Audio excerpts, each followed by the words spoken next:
Écho d'ici, écho d'ailleurs, le grand invité de l'économie RFI Jeune Afrique, Aurélie Mbida, Bruno Faure. Bonjour à tous, c'est le retour du grand invité de l'économie RFI Jeune Afrique que j'ai le plaisir de présenter chaque mois avec ma camarade Aurélie Mbida. Bonjour Aurélie. Bonjour Bruno, bonjour à tous. Et c'est un acteur majeur de l'économie sénégalaise que nous recevons ensemble ici dans le studio 51 de RFI, un chef d'entreprise au pluriel et le président de la plus importante organisation patronale du pays, le Conseil national du patronat. Bonjour Baye Diagne. Bonjour Bruno Faure, bonjour Aurélie. Merci infiniment d'avoir accepté notre invitation, car l'actualité au Sénégal, comme dans plusieurs autres pays africains, avec ses implications économiques, a été extrêmement riche ces dernières semaines, ces derniers mois. Elle le sera encore, à coup sûr, jusqu'à l'an prochain, avec une échéance électorale très attendue. D'abord, et c'est notre habitude, un bref résumé avec Aurélie Mbida de votre parcours. Alors, Baye Diagne, vous êtes à la tête du Conseil national du patronat du Sénégal, le CNP, et avec la Confédération nationale des employeurs du Sénégal, les deux organisations qui ont souscrit à la signature des conventions collectives, vous représentez le patronat local. Car en effet, le moins qu'on puisse dire, c'est qu'au Sénégal, le patronat n'est pas un et indivisible, mais il est vraiment pluriel. Baye Diagne, vous êtes quelqu'un de très discret. Peu d'informations circulent réellement. Votre sujet, ni votre personnalité, ni vos amitiés, ni vos inimitiés ne laissent de traces sur les internets. Pas d'affaires notables, pas de polémique, mais à en croire vos proches, vous avez su imprimer votre marque dans le paysage économique. Vous défendez les intérêts des Sénégalais. C'est votre combat depuis votre accession à la présidence du CNP en 2002, il y a 21 ans. Le contenu local, un partage équitable des bénéfices avec les entreprises étrangères. Vous confirmez ? C'est ça vraiment votre combat, si on n'avait qu'un seul, en quelques mots ? Je confirme. Bon. Je confirme.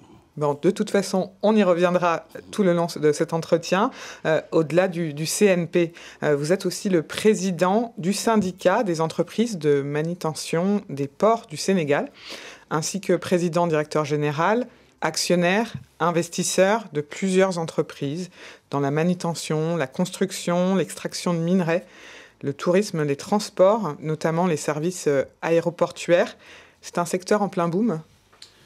En plein boom, oui, depuis Covid, je pense que le monde entier est en train de bouger partout et donc nous tirons aussi les bénéfices de cela. Nous en tirons encore davantage, pas pour de bonnes raisons, parce que d'autres pays à côté souffrent au même moment et qui n'ont plus accès à certains transports aériens et donc ils viennent à Dakar. Dakar, justement, le Sénégal qui a de fortes ambitions dans la sous-région, est-ce que Dakar va devenir le hub aéroportuaire d'Afrique de l'Ouest?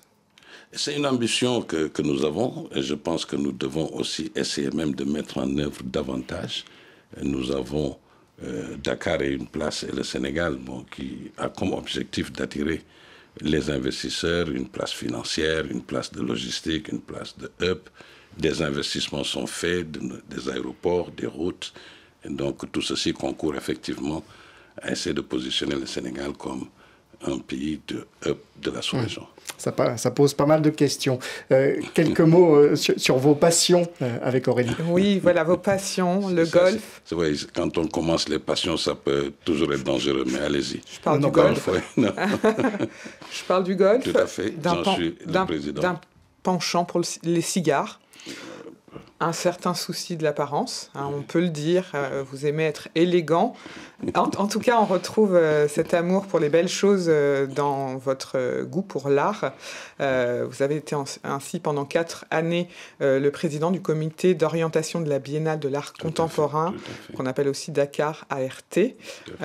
Baye Diagne, êtes-vous prêt à lever le voile un peu plus sur qui vous êtes vraiment, mais surtout sur ce qui vous anime ? Dans vos différentes caractérisations, vous avez fini par la biennale que j'ai présidée, c'est-à-dire des arts au Sénégal. Je pense que de tout ce que vous aviez dit, c'est peut-être une des choses que j'ai le plus aimé. Le plus aimé parce que c'est le lieu, en réalité, c'est un lieu d'intelligence. C'est un lieu Je dis souvent que dans nos pays, on est confronté en permanence à des esthétiques différentes. Et le monde de l'art permet cette confrontation et permet aussi à ce que dans notre contexte à nous, que l'esthétique dont on ne veut pas, qu'il ne soit pas dominant. Donc en ça, effectivement, j'ai énormément apprécié d'être président de la Biennale pendant 2 éditions. Alors, on va surtout parler dans cette émission de l'art de faire des affaires, Tout à fait. Le climat des affaires en Afrique et en particulier au Sénégal, le développement économique de ce pays, le sentiment anti-français, je mets des guillemets, la perspective de la présidentielle, les relations avec le gouvernement, avec les syndicats. Nous avons énormément de questions à vous poser. Baye Diagne, président du Conseil national du patronat. Entretien à voir, à partager, à commenter sur les chaînes YouTube de RFI et de Jeune Afrique. Vous y retrouvez tous nos autres grands invités de l'économie. D'autres détails, des extraits et des photos de ce tournage à découvrir aussi sur notre page Facebook RFI ECO, E-C-O. Bonne émission à toutes et à tous.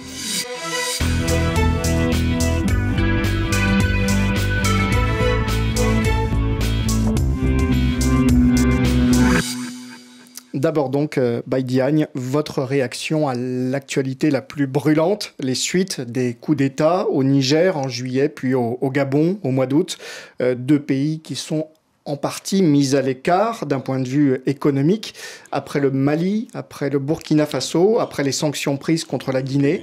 Est-ce que ça inquiète l'opérateur économique régional que vous êtes?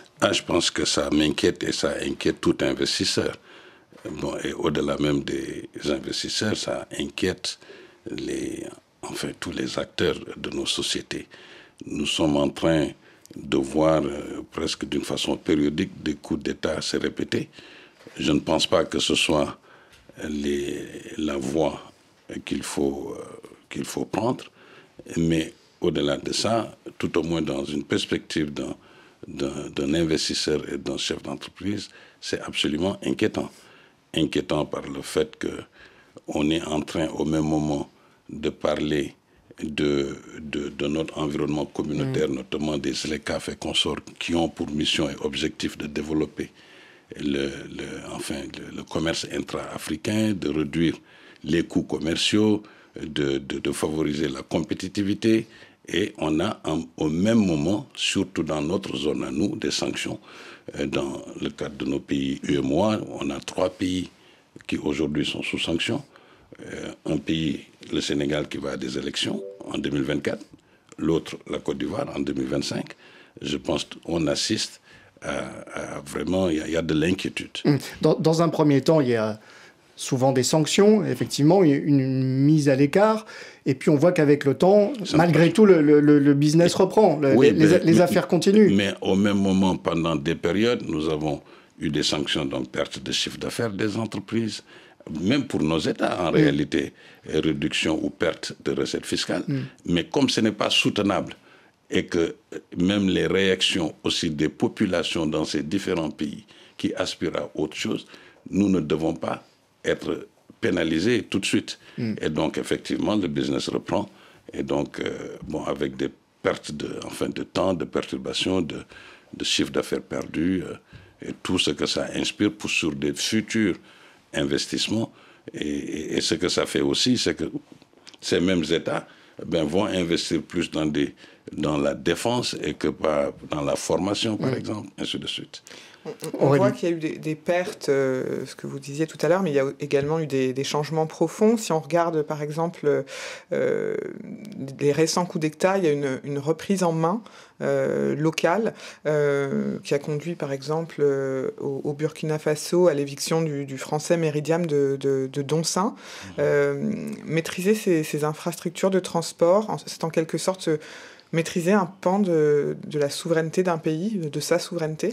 Non, le débat de nos souverainetés économiques dans nos différents pays est un débat permanent qui ne doit pas, à mon sens, aller sa manifestation ne doit pas se traduire par des coups d'État ou des perturbations dans les différents pays.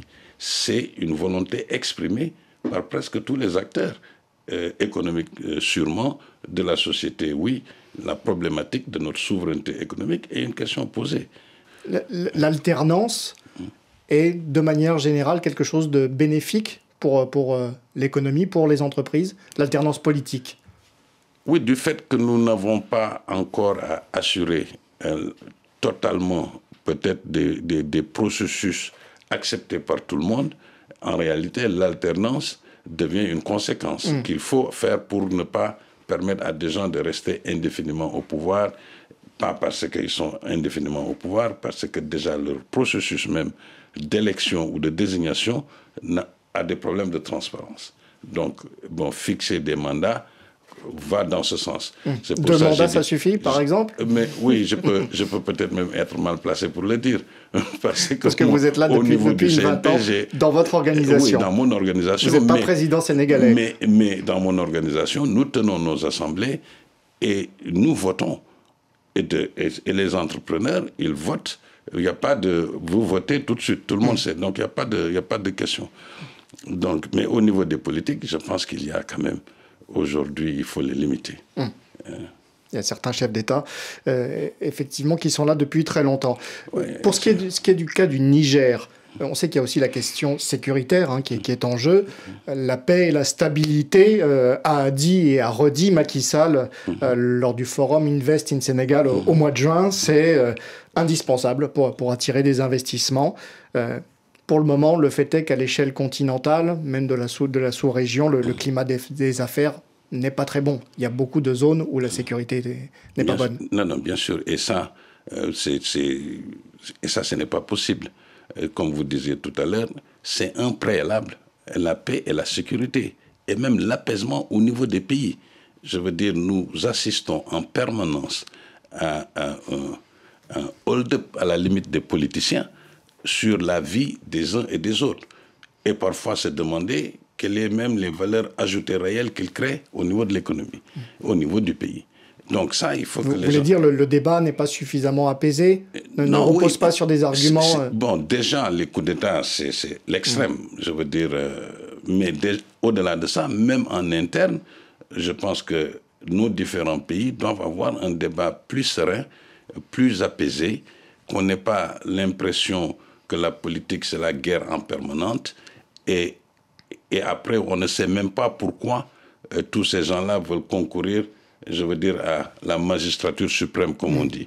Leur programme n'est pas clair, il n'y a rien. Donc, il faut qu'on trouve un consensus entre nous pour que les gens puissent s'occuper des questions essentielles en permanence. On parlera de la campagne présidentielle au Sénégal tout à l'heure. Mais ça, c'est globalement, je veux dire, sur le continent. Mais justement, au niveau de la perception, même la perception de l'extérieur pour le climat des affaires, est-ce que c'est bon? Enfin, cette instabilité, finalement, c'est très dommageable, je veux dire peut-être une évidence, mais les investisseurs qui sont intéressés par un pays en voyant cette agglomération et cette succession d'événements, ils n'ont plus envie de venir y investir. Ils n'ont plus envie.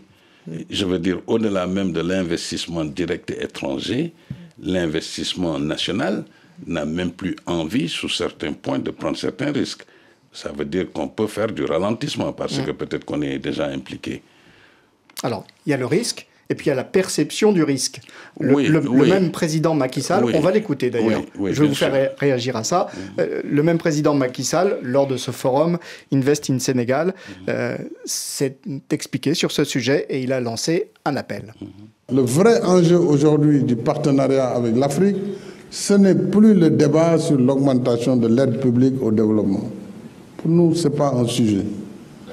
Ceux qui peuvent augmenter, ils peuvent, mais ce n'est pas le sujet. Le vrai sujet, c'est comment avoir une perception juste du risque d'investissement en Afrique pour réduire les taux d'assurance sur l'investissement en Afrique, augmenter donc l'investissement privé et augmenter la productivité en Afrique. C'est ça l'enjeu fondamental. Et c'est pourquoi je lance un appel aux pays développés pour qu'ils accompagnent, surtout à nos partenaires traditionnels de l'Europe, des États-Unis, qu'ils accompagnent leurs entreprises qui viennent en Afrique avec des facilités de financement, avec des facilités de garantie, afin que également les États puissent prendre plus de volume de dette, mais une dette qui est maîtrisée, une dette qui n'est pas indue, simplement parce que renchérie par des considérations tout à fait subjectives, comme les notations qui sont faites sur les pays. S'il y a un pneu qui est brûlé au Sénégal, on dégrade tout de suite le Sénégal. Parce qu'il y a 2 tartampions qui ont brûlé des pneus, qui l'ont jeté dans l'Internet. Vous allez dans un pays du Nord, on brûle 100 pneus et 400 000 bâtiments. La note ne bouge pas. Voilà le problème. Et nous allons payer donc l'impertinence de certains citoyens. C'est normal, bon, faut l'accepter. Il faut savoir qu'on va le payer cher. Parce qu'on va dire, oh, Sénégal, c'est maintenant dangereux. Il n'y a aucun danger ici. Je vous assure, il n'y a aucun danger. Aucun danger au Sénégal, a dit Macky Sall. C'était juste après les émeutes du mois de juin qui ont enflammé une partie du pays avec l'arrestation d'Ousmane Sonko. Comment vous réagissez à ces propos de manière générale de Macky Sall, hein? Il n'a pas parlé que des problèmes de stabilité dans son pays. Non, bien sûr, non. C'est pour ça que je disais ce que le président Macky Sall a dit est juste aussi. Et je l'ai dit, c'était lors de notre forum Invest in Sénégal. J'ai dit à peu près ce qu'il a dit sur ses perceptions entre les différents pays. Cependant, on n'est pas les mêmes pays. Donc ça exige de nous plus d'attention. On n'est pas développé de la même façon que la France ou l'Amérique. On est des pays en voie de développement et effectivement, le monde n'est pas égal, il n'est pas juste. Donc à nous de créer les conditions pour ne pas être assujettis à ces position ou interprétation. Bien sûr, le président dit souvent ça. Vous prenez le Sénégal ou tel, ils n'ont jamais fait défaut d'un de leurs engagements en tant que public. Les privés, les activités continuent, bien sûr. On a eu des remous. Une tension. Le cas du Sénégal n'est pas le cas peut-être de certains pays. Il faut quand même qu'on dissocie les choses. On a eu des moments forts de perturbation où nous tous, même entreprises, parce que même ceux qui sont en place, on a été victimes, on a saccagé nos biens, on nous a empêchés de travailler. Donc, enfin, toutes ces choses constituent des choses auxquelles nous devons mieux gérer. C'est pour ça que je dis, nos pays, nous ne pouvons pas tout nous permettre compte tenu de nos ressources limitées. Vous êtes beaucoup indigné contre les dégâts subis par l'économie sénégalaise. Ah oui, non, est-ce que le calme de ce point de vue-là est revenu, y compris d'un point de vue financier pour les entreprises qui ont été touchées? Bon, le seul problème pour les entreprises qui ont été touchées, ils ne subissent aucun dédommagement, ni de l'État, ni de la CEDEAO quand ils font les sanctions aux autres pays et que des entreprises en périssent. Je veux dire, le sort des entrepreneurs n'est pas pris en compte suffisamment. Donc au Sénégal, on est en discussion avec le ministère pour une meilleure prise en compte de ces situations-là. Vous parlez du sort des entrepreneurs, mais quelle est aussi leur responsabilité dans cela? C'est-à-dire, face à ce mécontentement social, quel rôle doit avoir le secteur privé pour que la jeunesse, pour que les personnes justement qui sont impliquées dans ces revendications... Mais c'est ce que nous faisons tous les jours et c'est ce que tout l'environnement doit être favorable à ce qu'on le fasse davantage, c'est-à-dire investir, créer des emplois, donner des salaires, ainsi de suite. Et demander à ce que les réformes dans nos différents pays se fassent de sorte que l'attractivité devient encore plus importante et que nous investissons encore davantage. Quand on prend nos pays, on a un problème un peu partout. On a des populations jeunes. Au Sénégal, chaque année, il y a à peu près 200 000 personnes qui viennent dans le monde du travail. La capacité du secteur privé, à date d'aujourd'hui, n'a pas été suffisante pour absorber tout ça. Bon, mais la responsabilité première que nous avons, c'est ça. Nous sommes aussi, je pense, un régulateur social. Au-delà de ce que nous faisons en termes d'investissement et d'emplois créés, nous participons activement dans toute la société pour réguler, pour apporter des soutiens, pour soigner, éduquer. Et ça veut dire qu'il faut embaucher peut-être parfois prioritairement des jeunes?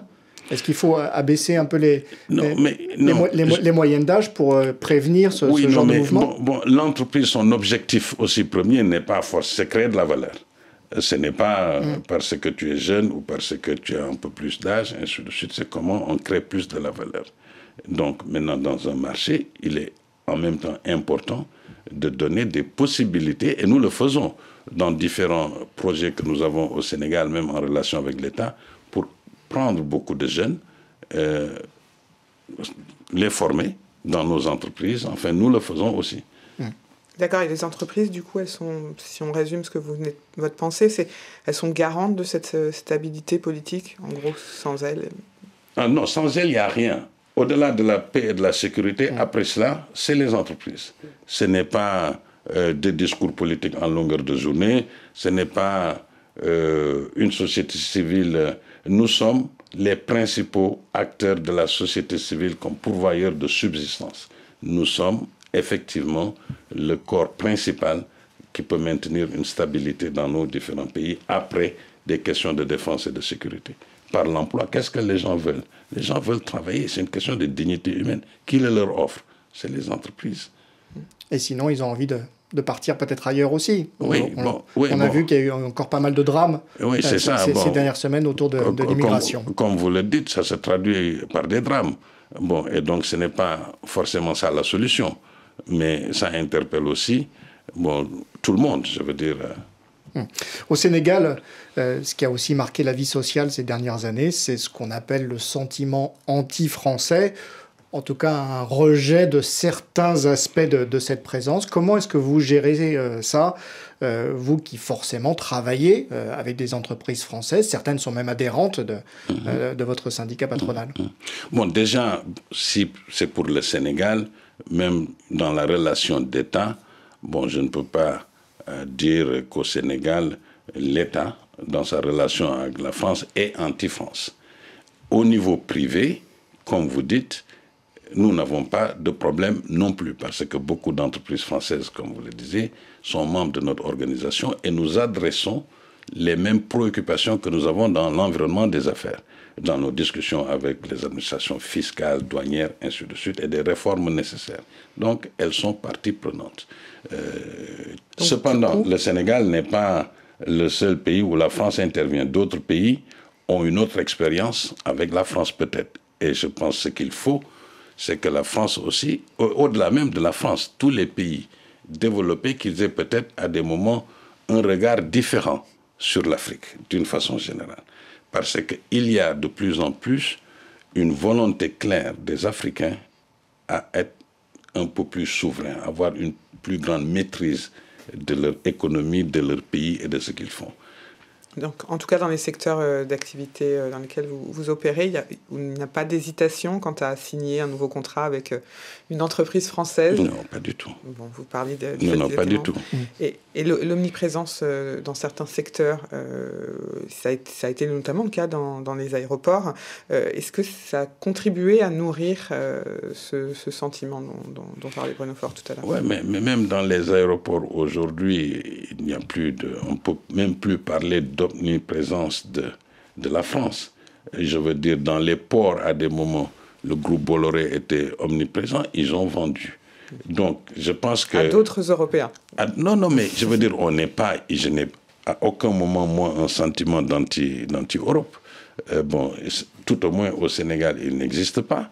Maintenant, dans d'autres pays, peut-être pour d'autres raisons, la revendication prend différentes autres formes, mais je pense que ce qu'il faut retenir, et quand je disais que tout le monde doit avoir un regard différent sur l'Afrique, il ne s'agit pas de la France seulement. Il y a les Turcs, il y a les Chinois, enfin, il y a toutes les autres entités qui... il faut prendre en compte la nouvelle demande. Mais eux, ils n'ont pas le franc CFA, ils n'ont pas ce passé, ils n'ont pas des bases militaires sur le sol africain. C'est ça aussi qui cristallise les... Je dis ça aussi. Encore que moi, le débat sur le franc CFA, je fais un peu très attention parce que les problématiques de monnaie, c'est des questions très spécifiques et je pense qu'il y a beaucoup de non-spécialistes qui parlent de ça. Mais l'image, par contre, que ça peut renvoyer, enfin, avant d'arriver à ça, c'est tout au moins, nous devons être contents et heureux d'avoir cette monnaie commune CFA parce que quand il y a eu les crises majeures, nous avons maintenu, nous, dans notre zone UEMOA, des inflations, quand ça a été le plus élevé, vers 11-12%, au moment où des pays qui ont leur monnaie propre sont allés à 100%, 200%. Enfin, donc, Donc les perspectives sur ça peuvent être différentes. Oui. Baye Diagne, président du Conseil national du patronat sénégalais, est le grand invité de l'économie RFI Jeune Afrique. Baye Diagne, est-ce que vous êtes un partisan de la préférence nationale dans la passation des marchés publics par exemple, est-ce qu'il faut privilégier des entreprises sénégalaises, comme le demandent certains? Non, mais moi je pense que non, c'est même pas comme le demandent certains. Je pense que tout le monde est pour une préférence nationale. C'est ce que j'entends mes amis ici en France dire tous les jours. Ils sont pour la préférence nationale. Et donc naturellement, je suis... Il y a débat quand même. Oui, non, mais naturellement, moi, je suis d'une façon claire pour une préférence nationale. Sur les marchés, nous devons intégrer. Ceci ne signifie pas qu'on donne carte verte pour la non-compétence. Non, ça ne signifie pas ça du tout. Mais il faut bien que dans le contexte d'aujourd'hui, qu'on ait dans des programmes, surtout dans des projets structurants, qu'on puisse impliquer, je veux dire, le secteur privé, à défaut de le faire, d'y être impliqué pour des transferts de technologie, pour des compétences autres, pour augmenter nos capacités. Ça, je suis pour ça. Mais ceci ne signifie pas que je ne suis pas pour l'investissement direct étranger, ainsi de suite, ainsi de suite. Parce que souvent aussi, les gens font la confusion entre les investisseurs directs étrangers et même les sociétés internationales qui viennent que pour capter des marchés publics en réalité. Alors, que pensez-vous justement de l'initiative du député Guy-Marius Sagna? Il y a quelques mois, il s'est élevé contre la présence des multinationales, on le voit à l'image, et il a plaidé pour la préférence nationale. Il refuse par exemple de prendre son carburant chez Shell ou chez Total. Qu'est-ce que vous en pensez? Ça c'est son droit. Je veux dire la liberté de tout un chacun à dire moi je veux m'approvisionner ici ou là. Je pense que c'est sa liberté. Okay. Je veux dire, il faut le respecter. Vous continuez, vous, d'aller chez Shell ou chez Total pour prendre du carburant? Moi, j'y vais, oui, voilà. Moi, je peux aller chez Shell ou Total, un autre, parce que dans tous les cas, si Shell et Total sont au Sénégal et aujourd'hui encore, ils sont les premiers et deuxièmes, même si un autre investisseur sénégalais, Abdourahmane Ndiaye, auprès de Elton, je pense qu'il est passé deuxième sur la distribution. Donc, tout va bien. Alors, on parle de pétrole, de gaz et d'extraction des hydrocarbures. Une question d'Aurélie Mbida de Jeune Afrique. Oui, voilà. Le Sénégal mise vraiment sur les hydrocarbures pour accélérer et accéder à l'émergence. Avec l'entrée en production prochaine des gigantesques gisements de Sangomar et de GTA en partenariat avec la Mauritanie, même si les dates sont souvent repoussés. On parle quand même de... Souvent, juste repoussés. On les attend, c'est repoussé. Cette année, ça a été repoussé déjà oui, tout à fait. 2 ou 3 fois. Bon, on parle de c'est des projets complexes. Bien sûr, on parle de gigantesques projets. Voilà. Et justement, de 2 à 4 milliards de dollars de revenus attendus par l'État du Sénégal, rien que pour la phase 1 du projet Sangomar. Est-ce qu'il est là, selon vous, le principal levier de croissance du Sénégal ? Bon, nos leviers de croissance aujourd'hui, nous avons dans tous les cas de 2013 ou 2012 jusqu'en 2022 ou 2023 une croissance moyenne de 6% déjà. Nous avons peut-être eu en 2022 une croissance de 4%. La croissance projetée pour 2023 était de 10%. Ça a été réajusté à 8,8% par le fait du retard que vous venez d'indiquer. Et ça principalement par l'apport de ce secteur pétrole et gaz. Donc oui, il contribue dans la croissance. Si on ferait un calcul comme ça, on dit ben c'est 2 points de croissance nette, ou 3. Le Sénégal n'entrera pas dans cette logique de rente pétrolière comme on peut le voir dans certains autres pays. On en a beaucoup parlé, par exemple, au sujet du Gabon. Oui, non, au Sénégal, non. Je veux dire, sans avoir encore 1 mètre cube de pétrole ou de gaz sorti, ben, tout l'arsenal ou le dispositif de loi de ceci, par le fait d'une société civile aussi regardante et présente, des acteurs privés regardants et présents, l'État a pris, à date d'aujourd'hui, on aurait pensé qu'on a commencé à exploiter. Bon, mais bon, je pense qu'on a une certaine forme de vitalité au niveau du pays qui fera que ça ne sera pas ça. Alors justement, la société civile, on va l'entendre, au sujet de la transparence dans ce domaine extractif. Écoutons Papa Farah Diallo, c'est le président de la section sénégalaise de la coalition Publiez ce que vous payez. Alors la transparence, tout le monde y gagne. Et la question de la transparence des contrats constitue un maillon important de la gouvernance du secteur extractif. D'abord, du point de vue de l'État, la transparence des contrats permet à l'État de maximiser ses recettes fiscales en ayant une idée claire sur les bénéficiaires effectifs ou bien les propriétaires réels. Et cela permet aussi d'éviter l'évasion fiscale ou les stratégies d'optimisation fiscale. Donc cela permet aussi à l'État d'avoir un contrôle sur les personnes politiquement exposées qui détiennent ou qui pourraient détenir des contrats extractifs. Ça, c'est le premier élément. Maintenant, du point de vue de la population, la transparence des contrats peut s'analyser comme étant un élément qui permet aux populations de faire le monitoring des obligations légales et contractuelles. Si les populations n'ont pas accès au contenu des contrats, elles ne peuvent pas défendre véritablement leurs droits économiques, sociaux et environnementaux prévus dans les contrats extractifs. Voilà. Baye Diagne, vous réclamez vous-même de la transparence dans ces contrats pour que les entreprises sénégalaises ne soient pas exclues de ces marchés. Oui, on a tout au moins au niveau des entreprises, j'ai même particulièrement, moi-même, me suis battu sur des textes pour ce secteur-là, des hydrocarbures, d'avoir ce qu'on appelle un contenu local. Bon, qui fait que dans ce secteur aujourd'hui, pour beaucoup de ces activités, il y a un contenu local. Ça veut dire des entreprises sénégalaises qui y travaillent. C'est comme ça qu'on est dans la logistique portuaire, c'est comme ça qu'on est parfois dans les IPP, c'est comme ça, et les questions même que nous posons, c'est l'extension de ce texte de contenu local à d'autres secteurs stratégiques. Maintenant, bien sûr, ce que la société civile dit, c'est bien parce que ça permet, pendant tout le processus, de savoir qu'il y a des gens qui veillent. Maintenant, jusqu'où y aller, dans tous les cas, la transparence est nécessaire et quelque chose qui apporte plus de bénéfices parce qu'on ne peut pas se mettre dans des situations, comme vous aviez dit, de rente. De rente. Une question sur la ZLECAf avec vous, Aurélie. Merci beaucoup. Sur la ZLECAf, donc la zone de libre-échange continentale africaine, on peut s'attendre à une préférence africaine. Pas nationale, mais on va dire continentale.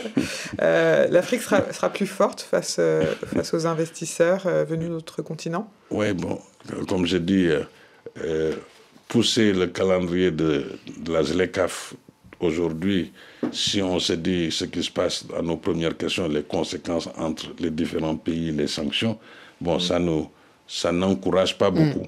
Cependant, bien sûr, les objectifs de la ZLECAf, c'est ça, développer le commerce intra-africain, augmenter l'efficacité. Et donc, en soi, aujourd'hui, je pense qu'il y a 54 pays qui ont ratifié. Adhéré, 47 ont ratifié. Et donc, il y a des questions qui sont encore posées dans la ZLECAf sur des dispositifs réglementaires pour les entreprises à mettre en place.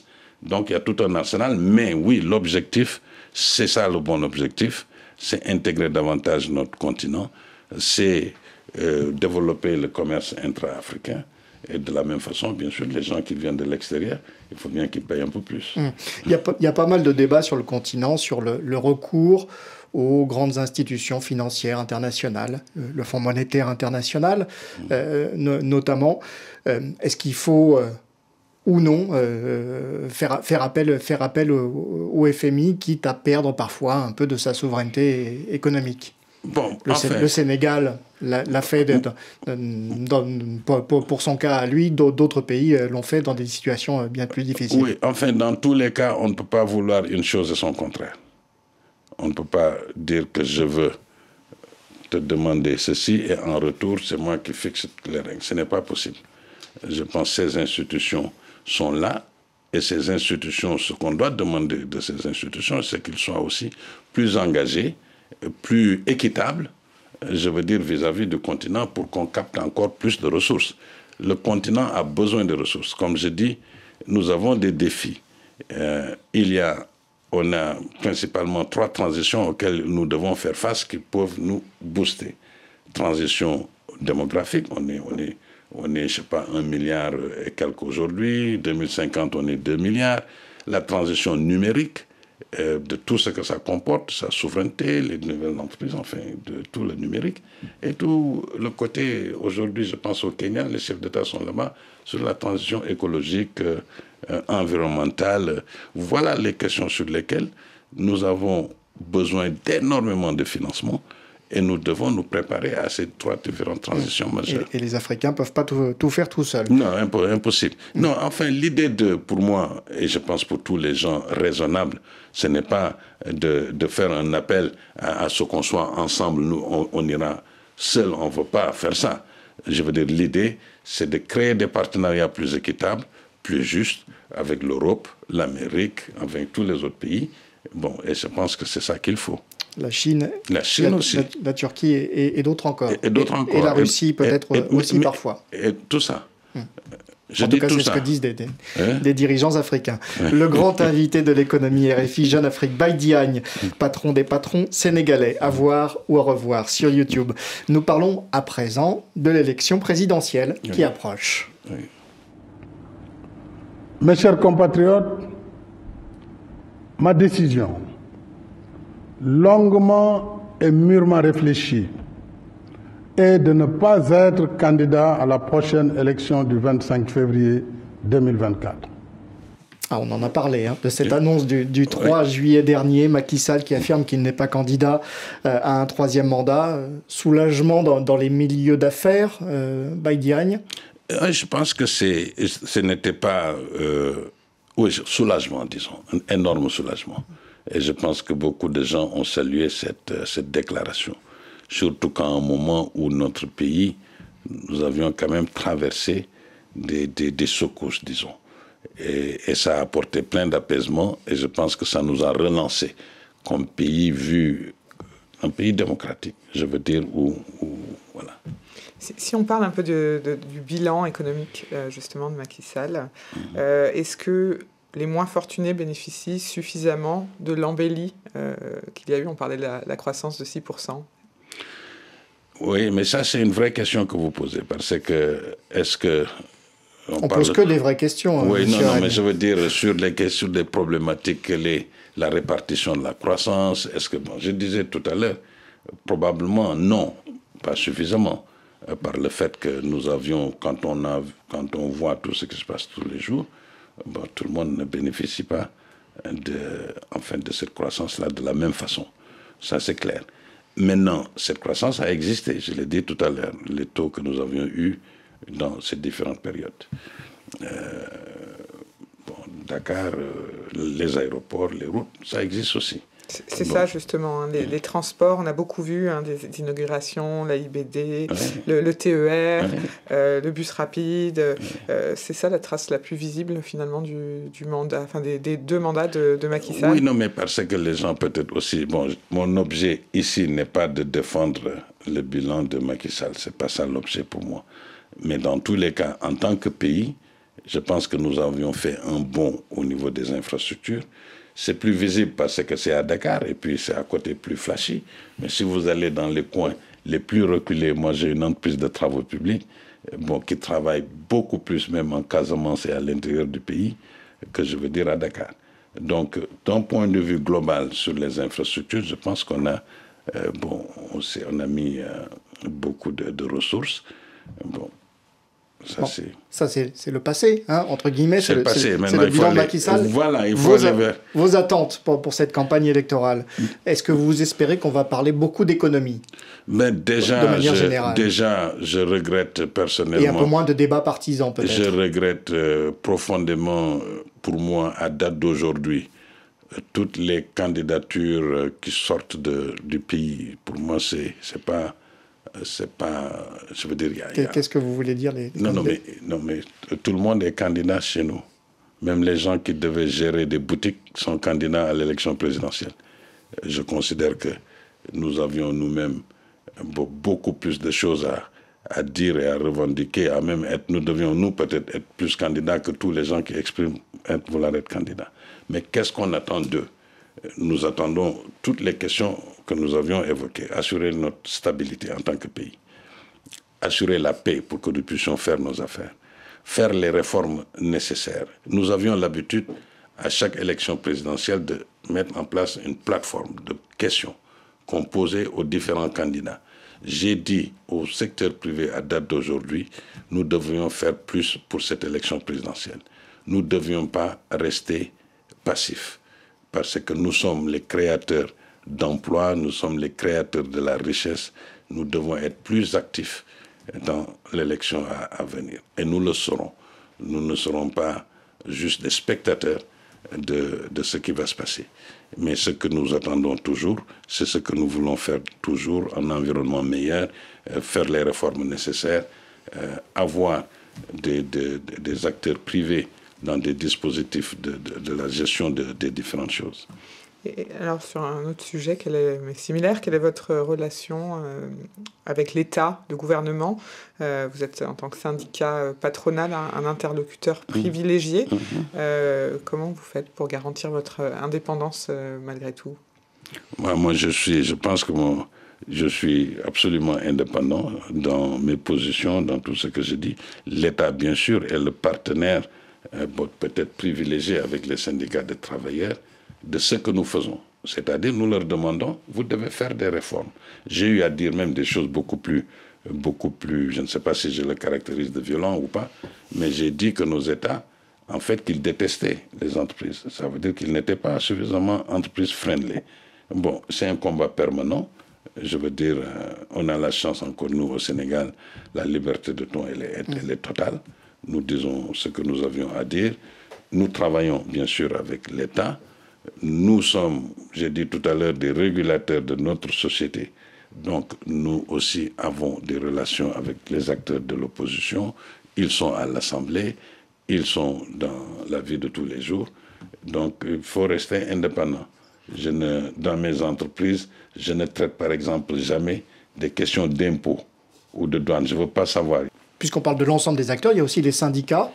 Est-ce que vous pensez, Diagne, que les syndicats jouent leur rôle de contre-pouvoir, qu'on leur laisse la possibilité de jouer ce rôle de contre-pouvoir? Ils le font, mais je pense de plus, nous avons un excellent dialogue avec eux. Dans le secteur privé, nous n'avons presque pas de grève. C'est le secteur public de l'éducation et de la santé qui fait l'objet de plusieurs grèves. Alors, justement, sur ce dialogue social, y compris à l'intérieur des entreprises, les syndicats ne sont pas forcément négatifs. Il y a quand même des bémols. On va en parler avec Elimane Diouf. C'est le secrétaire général de la Confédération des syndicats autonomes du Sénégal. Je lui ai demandé quelles sont aujourd'hui ses priorités. Notre sujet prioritaire en ces temps d'inflation et de rapprochement des élections présidentielles, c'est effectivement une amélioration des conditions de vie des travailleurs et des populations. En faisant quoi? En faisant en sorte que les hausses de prix soient maîtrisées, qu'il y ait une baisse vraiment des prix des denrées et des services de consommation courante, de tous les services électricité, eau, téléphone, qui connaissent vraiment des flambées ces derniers temps, surtout dans les produits alimentaires. L'autre élément, c'est comment vraiment réadapter notre fiscalité sur les salaires pour que les travailleurs ne supportent pas seuls la question de la fiscalité. Une baisse vraiment de la fiscalité applicable aux salaires des travailleurs. Parce qu'aujourd'hui, quelles que soient les augmentations qui sont faites, elles sont noyées par cette forte imposition dans les salaires des travailleurs. Alors, je vais vous faire réagir à ça, Diagne. Il y a plusieurs choses. D'abord, est-ce que les entreprises doivent faire des efforts pour limiter la hausse des prix, limiter l'inflation? Elles n'ont pas tout le temps les moyens. Et au Sénégal, ce qui se passe, par exemple, s'il y a une crise, comme on dit, russo-ukrainienne, les denrées, le blé que nous importons, prix déflambé. Sans doute, mais on peut toujours jouer sur les marges. Oui, on peut. Mais en réalité, même au Sénégal, l'État a pris une politique de subvention pour juguler toutes ces inflations, que ce soit dans les produits alimentaires, que ce soit dans les produits pétroliers. Personnellement, je pense que c'est une mauvaise politique. Bon, parce qu'une certaine forme de vérité des prix est ça qui peut être soutenable. Donc, ils n'ont pas fait tout le temps ça. Ils reviennent là-dessus après pour dire... Et souvent, en pénalisant les entreprises, parce que l'État dit « je subventionne ». Et donc, je subventionne, mais vous, entreprise, non, vous ne pouvez pas, si vous êtes dans des secteurs régulés, vous ne pouvez pas augmenter vos prix. Et donc, voilà, l'entreprise, l'État lui doit, il ne paye pas, ainsi de suite, et l'État court. Et l'entreprise court derrière une dette intérieure, donc c'est elle qui est aussi la première victime de ça.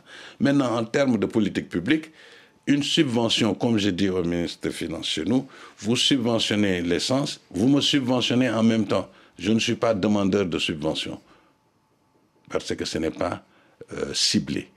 Et donc, après, les États ont des problèmes d'argent pour payer la dette de leur... Enfin, des conséquences, effectivement, à plus moyen terme. Autre aspect évoqué par Elimane Diouf, la question des salaires. Alors, il y a la fiscalité, effectivement, des salaires. Est-ce que les entreprises doivent aussi augmenter elles-mêmes les salaires? On voit que le débat est partout dans le monde. Bon, on a augmenté les salaires, nous, récemment, dans des périodes les plus difficiles possibles, Covid et tout. Mais, en réalité, nous ne voulions pas être un des acteurs qui mettait le pays encore en situation sociale difficile. Donc, les entreprises ont accepté, malgré qu'ils aient des situations globales différentes. Sur la fiscalité, ce que Elimane dit, il a raison, parce que qui paye la fiscalité? La fiscalité, elle est payée par, c'est peut-être 100 entreprises qui payent 60% de la fiscalité. 60. Peut-être 10 000 entreprises, 10 000 qui payent de la fiscalité sur un potentiel de 500 000. Donc la problématique de toutes nos fiscalités chez nous, c'est comment l'élargir. Parce qu'on a peu de gens qui payent la fiscalité.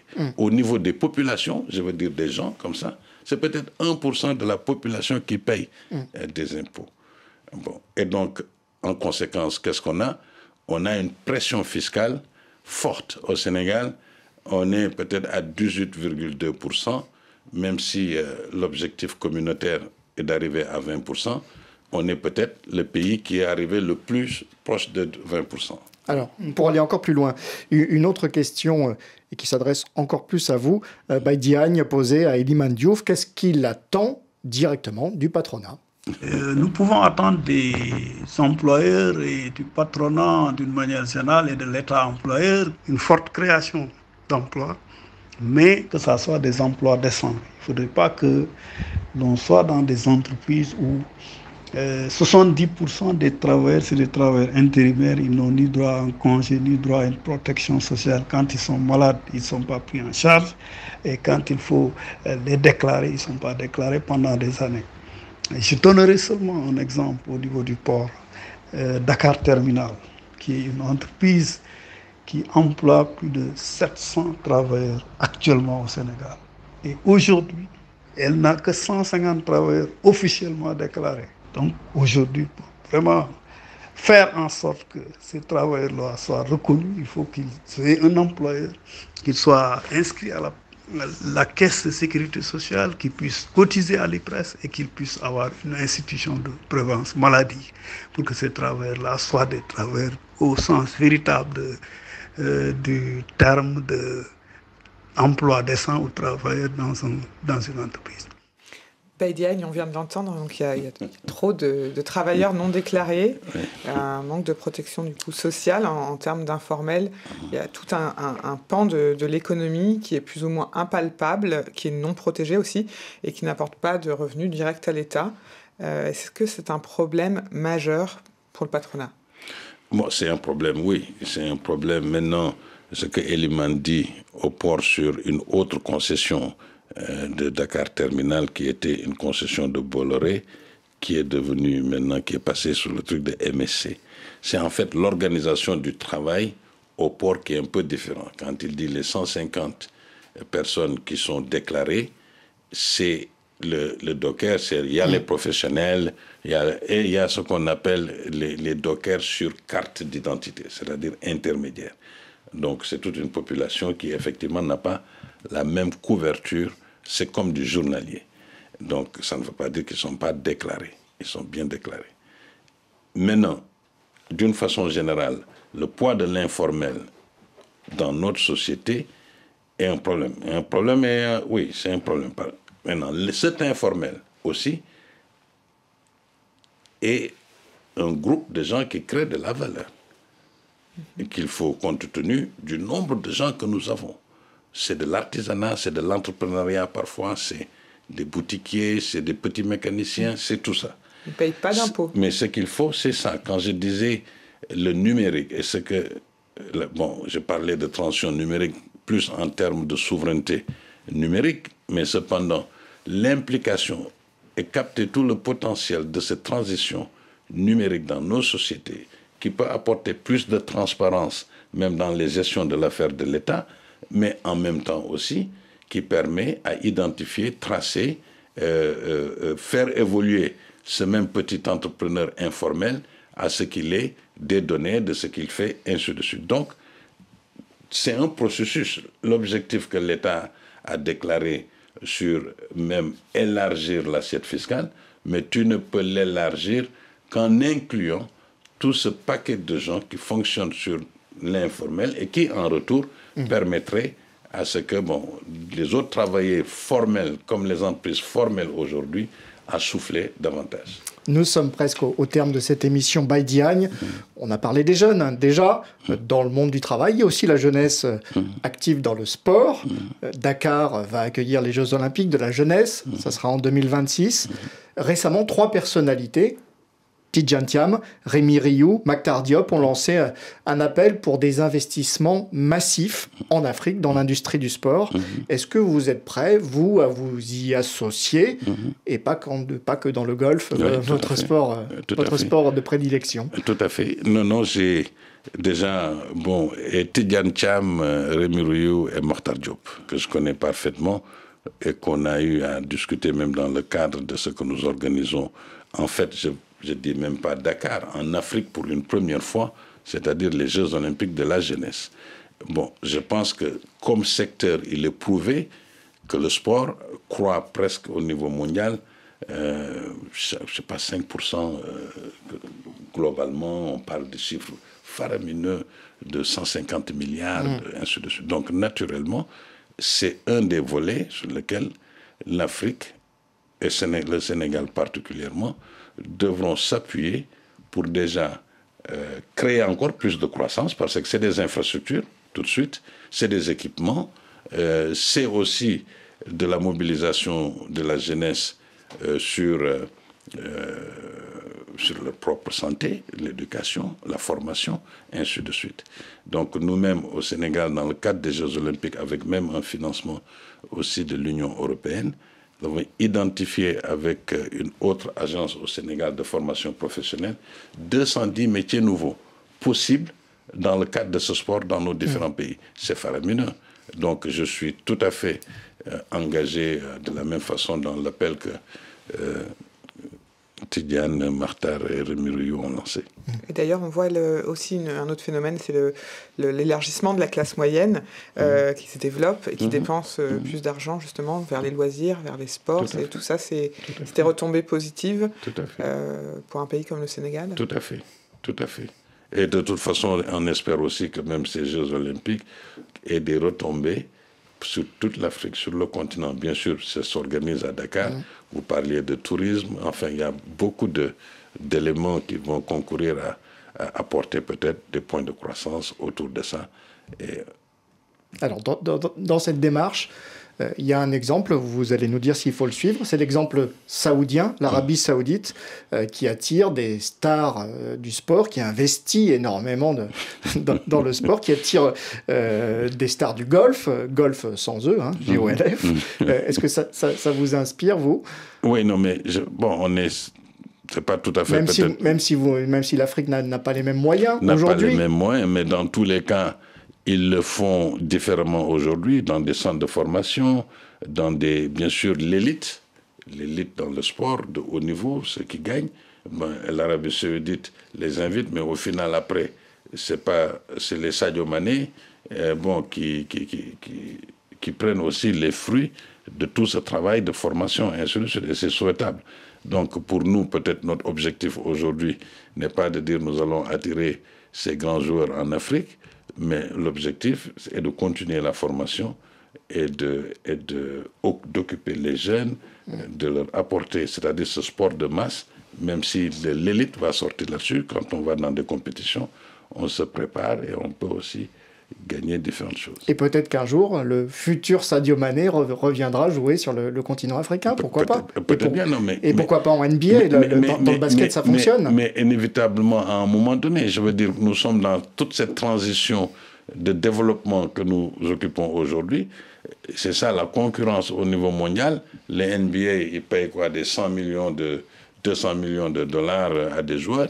Ben, l'état de leur économie et le sport lui-même, parce qu'aujourd'hui en Afrique, il n'y a même pas encore suffisamment de spectateurs quand nous organisons des compétitions. Toute l'industrie, elle est à créer. Et donc nous sommes en train de la créer, et c'est peut-être ça aussi l'esprit de l'appel que ces missions ont lancé. Merci infiniment, Baye Diagne, pour ce motif d'espoir pour terminer l'émission. Merci d'être passé dans nos studios. Merci. Vous étiez notre grand invité de l'économie RFI Jeune Afrique. Merci. Un entretien qui aura à coup sûr beaucoup intéressé nos auditeurs, nos lecteurs, nos internautes. De larges extraits sont à lire dès maintenant dans les colonnes de Jeune Afrique. Merci Aurélie Mbida. Merci beaucoup, Bruno. L'intégralité en vidéo et en version enrichie sur nos chaînes YouTube. Merci à Guillaume Munier, à Yann Bourdela et à tous ceux qui participent à la préparation de cette émission. Merci à Yves Forestier pour les photographies. Vous pouvez les voir sur nos réseaux sociaux. RFI Echo, par exemple, sur Facebook et sur Twitter. Merci, à très bientôt. Bonne journée, bonne soirée et portez-vous bien.